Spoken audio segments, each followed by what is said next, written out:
निःशुल्क रूप से मिलनी चाहिए।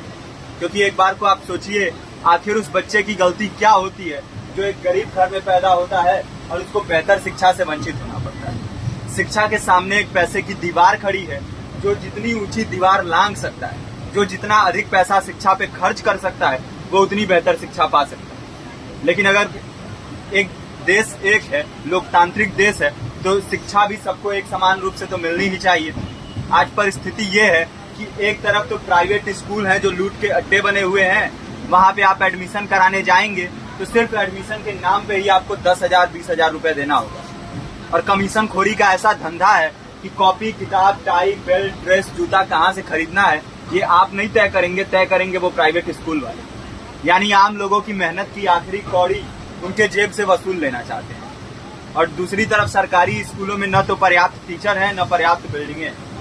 2019 का ही ये पुराना आंकड़ा है कि हर 100 में से 52 स्कूलों में या तो एक टीचर है या 2 टीचर हैं। और उन्हीं टीचरों के ऊपर जिम्मेदारी थोप दी जाती है कि जनगणना करो, मतगणना करो, पशु गणना करो, तमाम काम करवाए जाते हैं। और 19 के बाद से तब से कितने टीचर रिटायर हुए होंगे और 18 के बाद से कोई टीचर की वैकेंसी भी नहीं है। आप खुद भी सोच सकते हैं ये परिस्थिति और कितनी बिगड़ी हो। इसीलिए हम लोग ये मांग उठा रहे हैं, चाहे कोई राष्ट्रपति का बच्चा हो या किसी मजदूर का, सबको शिक्षा एक समान मिलनी चाहिए और निःशुल्क रूप से मिलनी चाहिए। प्रेमचंद ने अपने दौर में भी कहा था कि एक सभ्य समाज में ऊंची से ऊंची तालीम मुफ्त होनी चाहिए और इसका पूरा खर्च गवर्नमेंट को उठाना चाहिए, क्योंकि हमारे देश को फौज से ज्यादा आवश्यकता तालीम की है। और शिक्षा से जुड़ता हुआ ही दूसरा मुद्दा हम लोग उठा रहे हैं। दूसरा मुद्दा है रोजगार का। रोजगार की परिस्थिति ये है कि आज सरकारी सेक्टर हो या प्राइवेट, सब कुछ ठेका संविदा के हवाले किया जा रहा है। परमानेंट नौकरियां लगातार घटाई जा रही है। इसी रेलवे में 1995 के आसपास लगभग 18.5 लाख कर्मचारी काम करते थे, लेकिन आज उनकी संख्या 12 लाख है।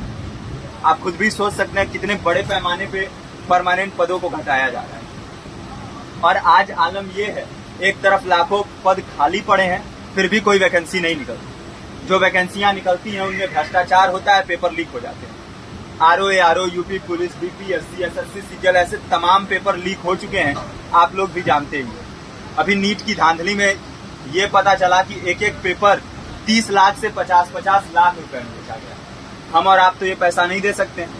पूरी की पूरी कारस्तानी सरकार, प्रशासन, शिक्षा माफियाओं की होती है। और भुगतता कौन है? आम घरों के लोग, जो लोग सालों साल तैयारी करते हैं, दिन भर में 10-10 घंटे, 12-12 घंटे पढ़ते हैं। और इतनी कड़ी मेहनत के बाद, सालों साल की मेहनत के बाद उनके हाथ लगती है तो सिर्फ हताशा, निराशा, अवसाद। बहुत से छात्र नौजवान जो इस बेबसी में, इस डिप्रेशन में नहीं जी पाते, आत्महत्या तक के कदम उठा लेते हैं। लेकिन ये देश की विडंबना है कि टीवी चैनल, अखबार, मीडिया, नेता, मंत्रियों के लिए कहीं ये कोई मुद्दा नहीं है। उनके लिए मुद्दे हैं तो जाति, धर्म, रंग, नस्ल, अगड़ा पिछड़ा। आज जब पूरी परिस्थिति इतनी भयावह है तो ये जरूरी है कि लोगों के बीच में जाया जाए, लोगों को संगठित किया जाए और एकजुट किया जाए। क्योंकि आज अगर अपने मुद्दों पर बोलेंगे नहीं तो कल को ये परिस्थिति और बिगड़ेगी। हो सकता है ले देके अपनी जिंदगी तो हम लोग काट ले जाएं, लेकिन आने वाली पीढ़ियों को क्या भविष्य देके जाएंगे, ये भी सोचने वाली बात है। हमारे साथी ने आपको पर्चा दिया है, पर्चा आप तक पहुंच गया है। पर्चे में और भी बातें हैं, इसको पूरा विस्तार से पढ़िए। पर्चे में हमारा नंबर है, संपर्क कीजिए। फेसबुक का, इंस्टाग्राम का लिंक है, आप वहाँ पे जाएंगे तो आपको पता भी चलते रहेगा कि लगातार किन किन माध्यमों से हम इस अभियान को चला रहे हैं। नुक्कड़ नाटक, संगीत, शिक्षा सहायता मंडल, लाइब्रेरी, तमाम माध्यमों से इस अभियान को चला रहे हैं और कोशिश कर रहे हैं कि बड़े से बड़े पैमाने पर हर जगह पे लोगों को संगठित किया जाए और एकजुट किया जाए। आपके बीच भी आए हैं आपका साथ और सहयोग दें। साथ इस रूप में कि आप भी हमारे इस कारवां और इस मुहिम से जुड़िए।